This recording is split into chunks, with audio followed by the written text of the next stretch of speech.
कुछ घंटों के बाद सभी बीकानेर सुदेश जी के पुराने घर पहुंच गए। वहां पर बसंती ताई और उनके पति मनोहर काका ने सभी का बड़े ही अच्छे से स्वागत किया। सुदेश जी की माता जी की मृत्यु सुदेश जी के बचपन में ही हो गई थी। उनके पिता भी अपनी नौकरी की व्यस्तता के कारण सुदेश जी को वक्त नहीं दे पाते थे। सुदेश जी की देखभाल बसंती ताई और मनोहर काका ने ही की थी। अहाना और निशांत को भी उन्होंने बड़ा ही प्यार दिया था। उनकी अपनी संतान तो थी ही नहीं, इसलिए सुदेश जी का ही परिवार अब उनका परिवार था। बसंती ताई और मनोहर काका को इस घर से बड़ा ही लगाव था।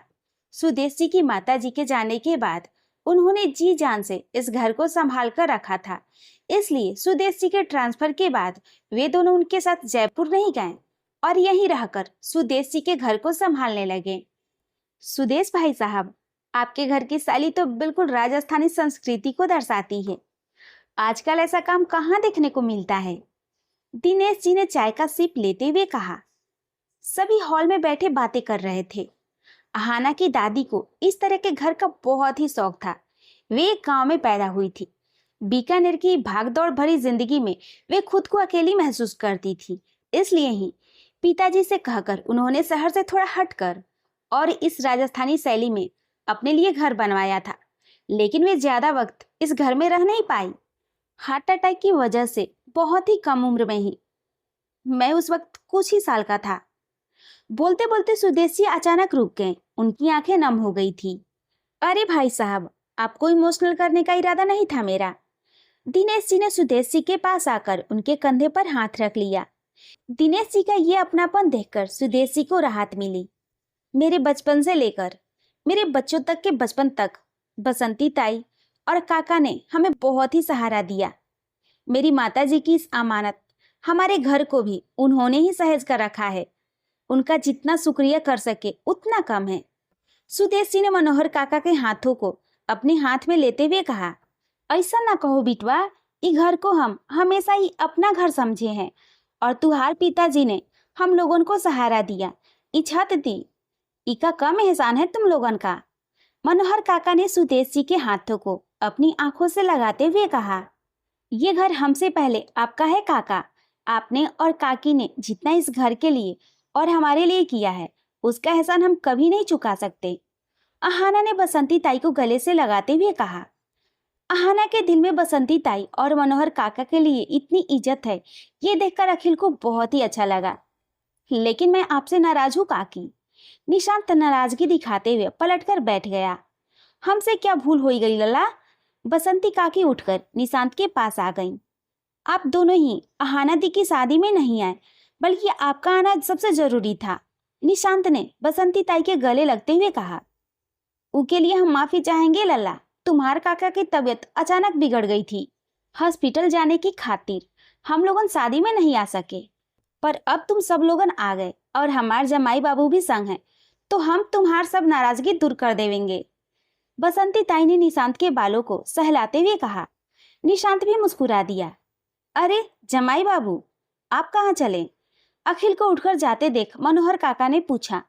अखिल ने एक झलक अहाना को देखा और उसे भी उठने का इशारा कर दिया।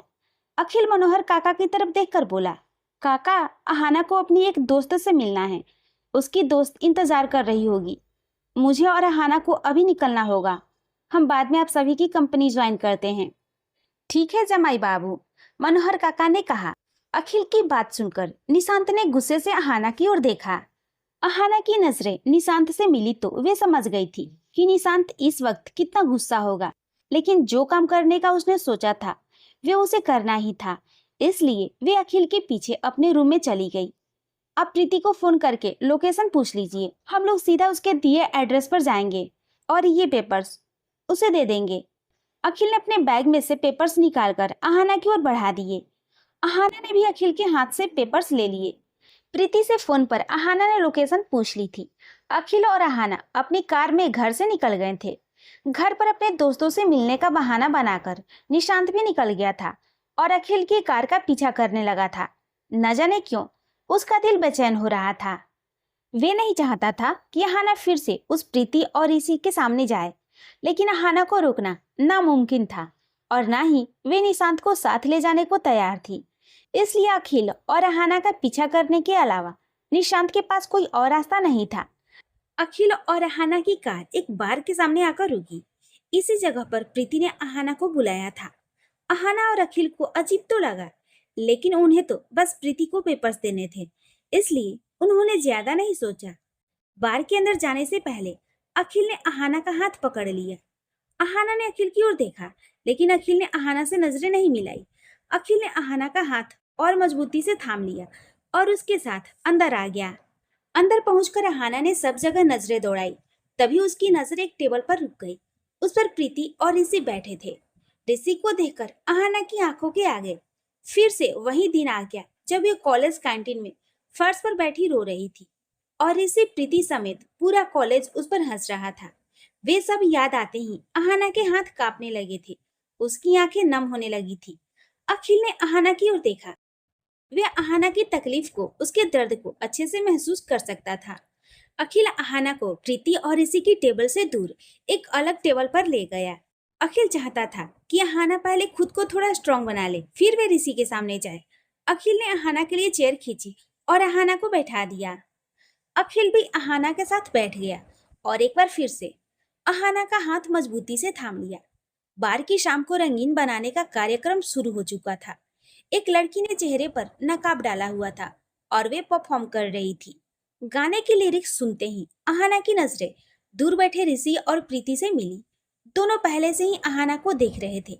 जहां प्रीति की आंखों में अहाना को अफसोस दिख रहा था, वहीं ऋषि की आंखों में अहाना को फिर से पाने की लालसा साफ नजर आ रही थी।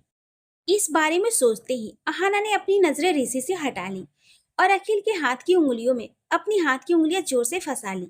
डांस करते हुए अचानक से ही अखिल ने अहाना को अपनी बाहों में उठा लिया। अहाना भी मुस्कुराने लगी।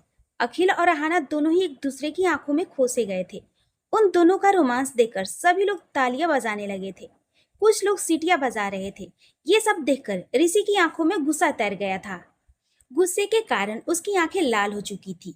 आज तक उसे इस बात का बहुत ही घमंड था कि उसने अहाना जैसे खूबसूरत लड़की को धोखा दिया था, लेकिन आज अहाना को अखिल की बाहों में उसके इतने नजदीक देखकर ऋषि को ऐसा लगा जैसे अहाना से उसे धोखा मिला हो। सच तो ये था कि ऋषि अहाना को भुला ही नहीं पाया था।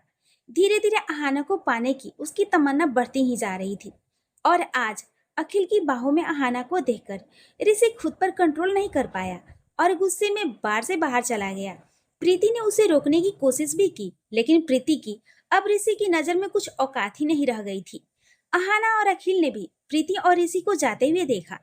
अखिल अहाना का मूड ठीक कर चुका था। अहाना भी अब अच्छा महसूस कर रही थी। अब दोनों घर जाना चाहते थे, इसलिए वे भी प्रीति के पीछे बार से बाहर आ गए ताकि प्रीति को पेपर्स देकर वे यहाँ से निकल जाएं। बाहर प्रीति खड़ी थी, लेकिन ऋषि कहीं दिखाई नहीं दे रहा था। अहाना ने अपने हैंडबैग से पेपर निकाले। उसने अखिल की ओर देखा। अखिल ने आंखों के इशारों से अहाना को हौसला दिया। अहाना धीरे धीरे से प्रीति की ओर बढ़ गई। प्रीति। अहाना ने प्रीति के पीछे खड़े होते हुए उसे पुकारा। प्रीति पीछे मुड़ी। उसकी आंखों में आंसू अहाना साफ देख सकती थी। अहाना चाहती तो थी कि अपनी दोस्त को वे गले से लगा ले, लेकिन वे धोखा याद करते ही अहाना के कदम अपने आप रुक गए। बड़ी ही बेरुखी से अहाना ने ऋषि की कंपनी और प्रॉपर्टी के पेपर प्रीति की ओर बढ़ा दिए। मैं कैसे थैंक्स कहूँ तुम्हें अहाना। मैंने तुम्हारे साथ इतना बड़ा धोखा किया और तुमने तुमने मेरे घर को टूटने से बचा लिया। प्रीति ने रोते हुए कहा और अहाना के गले लग गई। अहाना ने बदले में प्रीति को हग नहीं किया। प्रीति भी अहाना की नाराजगी समझ गई थी। वे अहाना से दूर हुई और बोली, जानती हूँ अहाना कि मैं और ऋषि तुम्हारी माफी के काबिल नहीं है। हमने पाप ही इतना बड़ा किया है, लेकिन लेकिन मैं बहुत खुश हूँ अहाना कि तुम अपनी जिंदगी में आगे बढ़ गई हो। तुम्हारे पति सच में तुम्हें बहुत ही प्यार करते हैं। मेरी बस यही दुआ है कि तुम और मिस्टर सिंघानिया हमेशा साथ रहो। प्रीति के मुंह से अखिल के बारे में सुनकर अहाना को बहुत ही अच्छा लगा। वे कुछ कहने ही वाली थी कि तभी कड़ाक की बेहद जोर से आवाज आई। अहाना ने डरकर पीछे देखा, क्योंकि आवाज वहीं से आई थी जहां अखिल खड़ा था। अखिल अब भी अहाना के सामने खड़ा था, पर अब उसके चेहरे पर मुस्कुराहट नहीं थी। अखिल की आंखें जैसे पथरा गई थी और उसके सिर में से खून निकलकर उसके चेहरे को भिगोने लगा था। अगले ही पल अखिल धड़ाम से जमीन पर गिर गया और उसके पीछे हाथ में डंडा लेकर ऋषि खड़ा था। अहाना तो जैसे अपने होश खो बैठी थी। उसे यकीन ही नहीं हो पा रहा था कि अभी अभी जो उसने देखा है वे सच है। उसके कांपते पैर धीरे धीरे से अखिल की ओर बढ़ने लगे। अहाना अखिल के पास बैठ गई। उसे तो अपनी शुद्ध बुद्धि नहीं रही थी। अपने कांपते हाथों से अहाना ने अखिल के सिर को अपनी गोद में रखा। अहाना के हाथ खून से भर गए थे। बेहद ही धीरे से अखिल ने अहाना से कहा, भाग जाओ।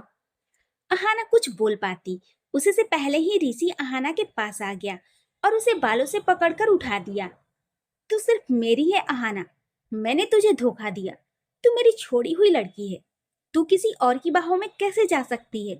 मैं ही पागल हूँ जो तुझे उस वक्त छुआ नहीं। नहीं तो आज तेरी इतनी हिम्मत नहीं होती कि तू किसी गैर मर्द की बाहों में जा सके। लेकिन कोई बात नहीं, जो पहले ना हुआ वे अब होगा। तेरे जिस्म पर सिर्फ और सिर्फ मेरा हक है। ऋषि अहाना को जबरदस्ती अपनी कार की तरफ ले जाने लगा। प्रीति ऋषि के सामने आ गई। उसे छोड़ दो ऋषि, अहाना अब किसी और की पत्नी है। तुमने मिस्टर सिंघानिया के साथ अच्छा नहीं किया। अभी वक्त है, अपनी गलती सुधार लो, अहाना से माफी मांग लो और मिस्टर सिंघानिया को हॉस्पिटल लेकर चलो। हट पीछे से। ऋषि ने गुस्से में सामने खड़ी प्रीति को जोर से धक्का दे दिया। ये भी नहीं सोचा कि प्रीति की कोख में उसका ही बच्चा है। ऋषि ने अपनी कार का दरवाजा खोला और अहाना को जबरदस्ती अंदर बैठाने लगा। तभी पीछे से किसी ने ऋषि को खींच लिया। वे अखिल था। अखिल ने ऋषि को जोर से धक्का दिया। सिर पर चोट लगने की वजह से उसमें ताकत नहीं रही थी। उसका बहुत ही ब्लड लॉस भी हो चुका था। लेकिन अपनी आंखों के सामने वे अहाना को कैसे इस ऋषि के साथ जाने दे सकता था। ऋषि उठ खड़ा हुआ। उसके हाथ में एक बार फिर से वही डंडा था जिसे उसने पहले अखिल पर हमला किया था। अखिल अहाना को कार से बाहर निकाल रहा था। तभी ऋषि ने फिर से अखिल की पीठ पर वार कर दिया। दर्द से कराहता हुआ अखिल एक बार फिर से जमीन पर गिर गया। ज्यादा खून बहने की वजह से अखिल बहुत ही कमजोर हो चुका था। मिस्टर अखिल, अहाना चिल्लाते हुए अखिल के पास बैठ गई और उसे होश में लाने की कोशिश करने लगी। ऋषि की आंखों से गुस्से के कारण अंगारे निकलने लगे थे। वे फिर से अखिल के सिर पर वार करने लगा था कि तभी अचानक से उसका हाथ किसी ने मजबूती से पकड़ लिया। ऋषि ने गुस्से में उस व्यक्ति की ओर देखा। वे निशांत था। निशांत की आंखों में इस वक्त इतना गुस्सा था कि ऋषि के हाथ से डंडा छूट गया। निशांत ने एक जोरदार थप्पड़ ऋषि के मुंह पर मारा और बोला, ये मेरे जीजू पर हमला करने की हिम्मत करने के लिए। एक और जोरदार थप्पड़ ऋषि के मुंह पर लगा। ये मेरी दी को छूने की हिम्मत करने के लिए। इसके बाद निशांत ने वही डंडा उठा लिया और ऋषि की टांगों पर लगातार वार करने लगा। निशांत, ऋषि को छोड़ दो, मैं तुम्हारे आगे हाथ जोड़ती हूँ। प्रीति ने निशांत का हाथ पकड़ते हुए कहा, मुझसे दूर हो जाओ तुम, नहीं तो मैं भूल जाऊंगा कि तुम माँ बनने वाली हो। निशांत ने गुस्से में प्रीति का हाथ झटकते हुए कहा। निशांत, अहाना चिल्लाई। अहाना की आवाज सुनकर निशांत ने उस ओर देखा। अखिल के मुंह और नाक से भी खून निकलने लगा था और वे बेहोश हो गया था। निशांत ने ऋषि की ओर देखा। वे भी काफी घायल हो चुका था। निशांत ने डंडा फेंका और अहाना अखिल के पास आया। जीजू, जीजू आंखें खोलिए। निशांत अखिल को उठाने की कोशिश कर रहा था लेकिन अखिल नहीं उठा। मिस्टर अखिल, मिस्टर अखिल उठ जाइए। मिस्टर अखिल, मुझे परेशान मत कीजिए, प्लीज उठ जाइए। अहाना बेतहासा रोई जा रही थी। दी, संभालिए अपने आप को, हमें जीजू को हॉस्पिटल लेकर जाना पड़ेगा। बोलते हुए निशांत ने किसी तरह अहाना की मदद से अखिल को अपनी कार में लिटा दिया। अहाना अखिल का सिर अपनी गोद में रखकर पीछे ही बैठ गई और निशांत ने कार सिटी हॉस्पिटल की ओर बढ़ा दी।